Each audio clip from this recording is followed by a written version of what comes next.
John Yancey, I'm the Director of Admissions here. I've been at Pikeville for 2.5 years now, which is kind of a surprising thing to say because it doesn't seem like that long.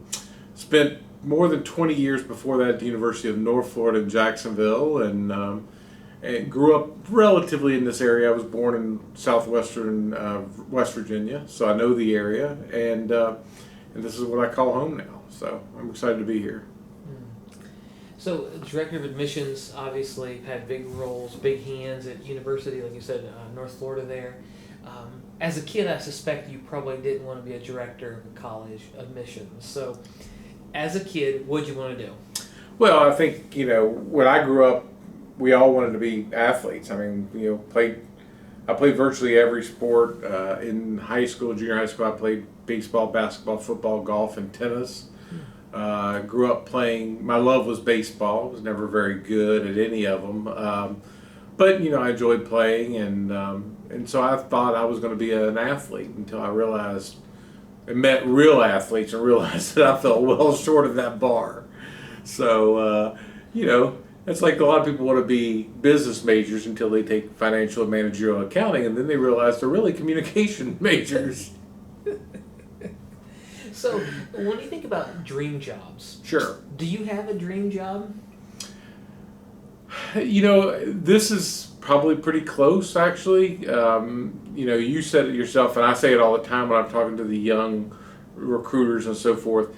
By and large, third grade career day in your elementary school, not many people walk up and go, "Hey, I want to be a director of admissions." It's just not. It's more of a destination than it is a vocation in many regards.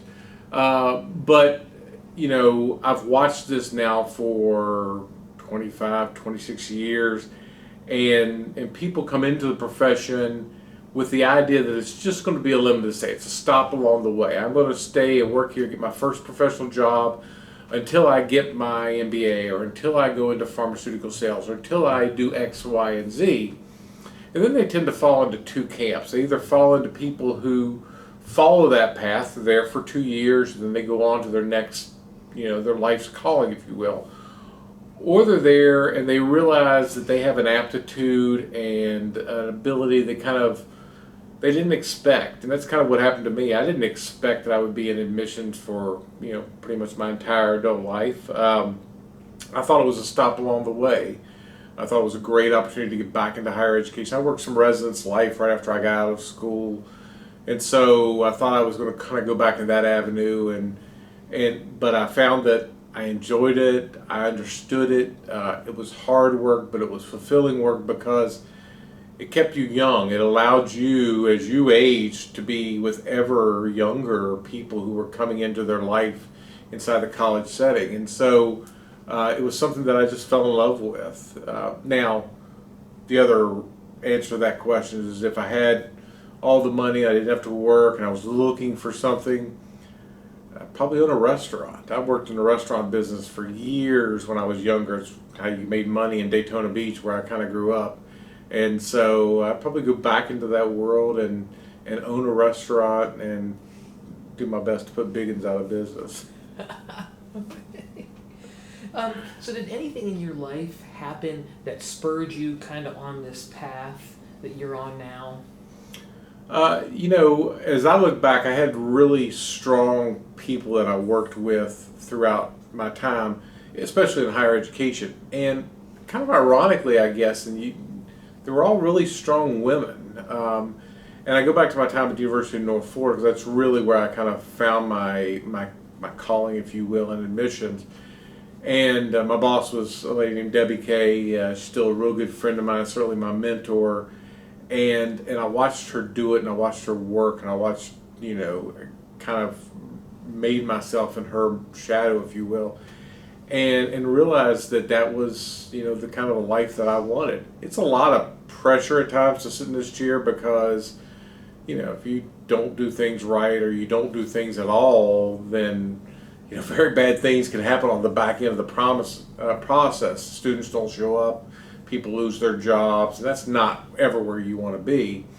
But on the other hand, you can come into an environment like this that really hasn't had it's had really good people working in this seat, but it hadn't had people who, for a long time, have had the idea that this is a profession, this is a different kind of process. And so, being able to make a difference in an institution, being able to kind of turn a ship that may not be heading directly for the shores, but it's certainly in shallow water, and try to move it back out to sea is kind of, it's very invigorating, and kind of makes you feel important in terms of just your own self-worth and what you bring to an organization. So in this life that you've been living, how would you be able, or would you be able to put your call in a sentence? John Yancey's call to, how would you complete that sentence? I think I would say John Yancey's call to impact others is through the world of college admissions. Because I get that opportunity. I get the opportunity to open doors. A lot of people don't finish the process. I mean, over the years, thousands of people, we've admitted thousands of people at the various institutions.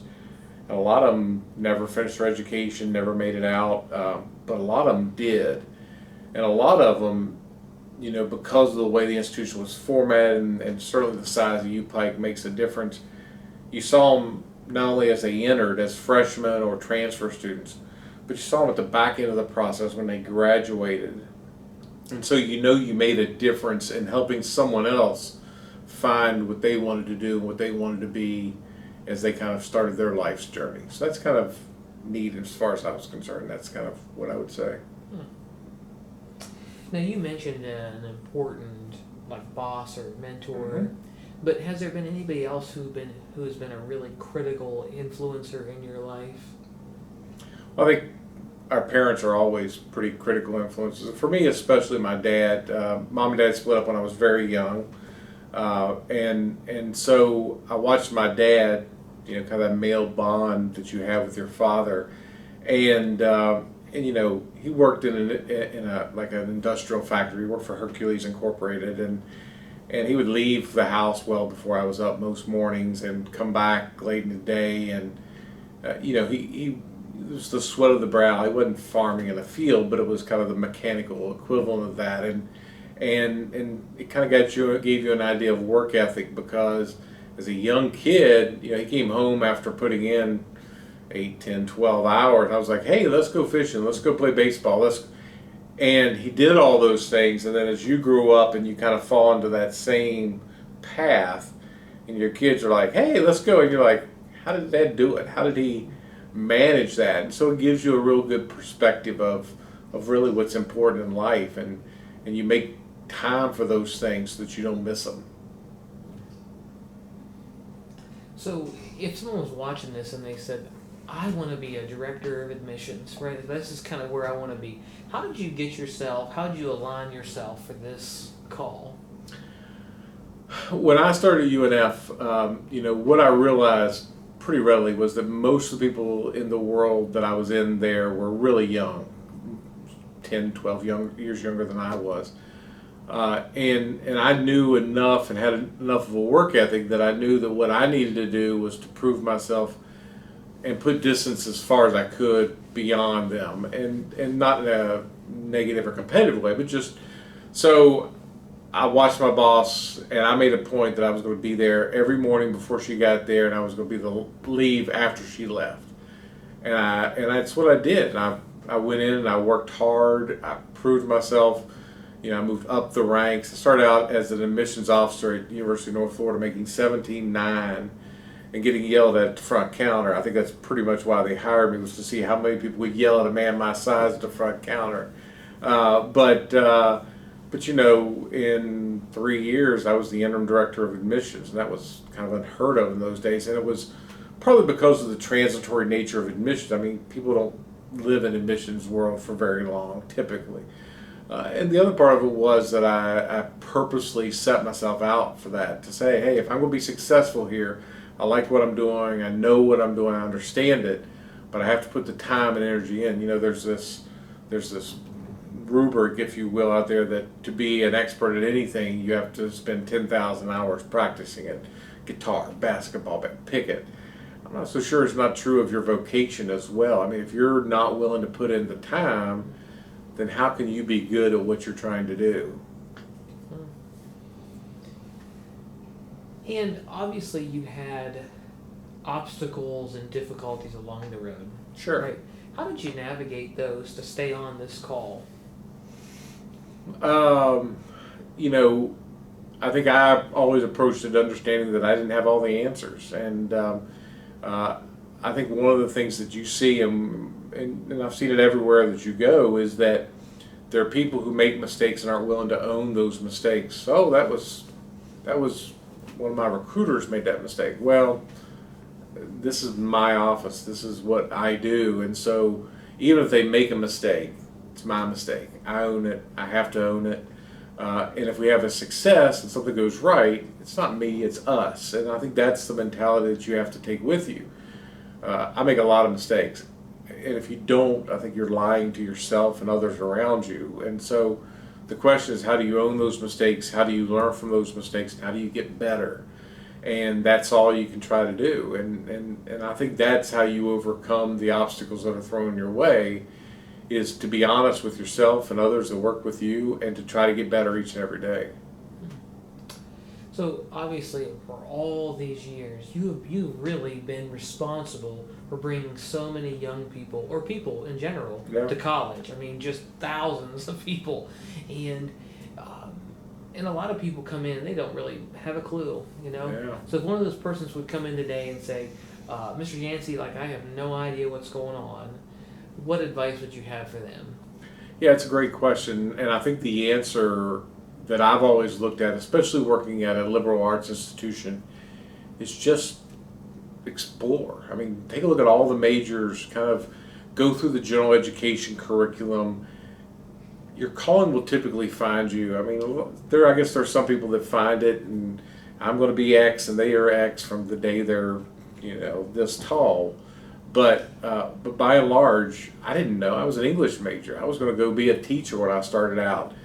And I spent about 3 days in a classroom substitute, and I went, yeah, that's probably not for me, because I'd be in jail somewhere throttling some kid, I'm sure.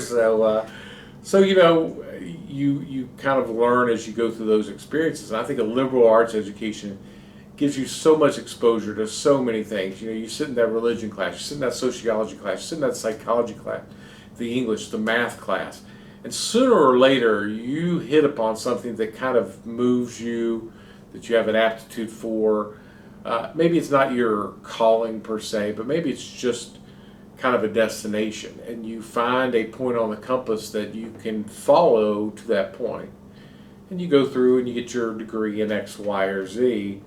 And then you do the same thing when you go out. You go out in the community and you start looking at jobs. I mean, I've worked in restaurants and homes for the mentally challenged, and I mean, I've done higher education. I've done a little bit of everything, and you learn from those jobs. My favorite job, and I'll tell you this real short story. In the summer, I came home and went back to Virginia, and my dad said, I got a job for you. I was like, great, I need some money. It pays great, fantastic. It was like $15 an hour, and in the 80s, that was huge money. So what I learned was that this job was for a buddy of his named Leonard, working in a lumber mill. And I was working on what they called a tie line. We were pulling 24-foot railroad timbers off of an assembly line, each one that weighed about 900 pounds. And we were pulling them, stacking them 12 high, and you had to pull 1,800 a day, whether it took you 6 hours, 8 hours, 15 hours. As a team, now there were 4 people, it wasn't by. And by the time I got home the first day, I couldn't raise my arms to unlock the door. I was just crushed. But it was a very important lesson, because I figured out, that's probably not my vocation and calling. I don't want to sit on a railroad line and pull these railroad ties all day long. So, all those experiences help you get to where you want to go. And so go out and experience life and let it be your teacher and help guide you where you want to go. You'll find that vocation and calling through that process, I think.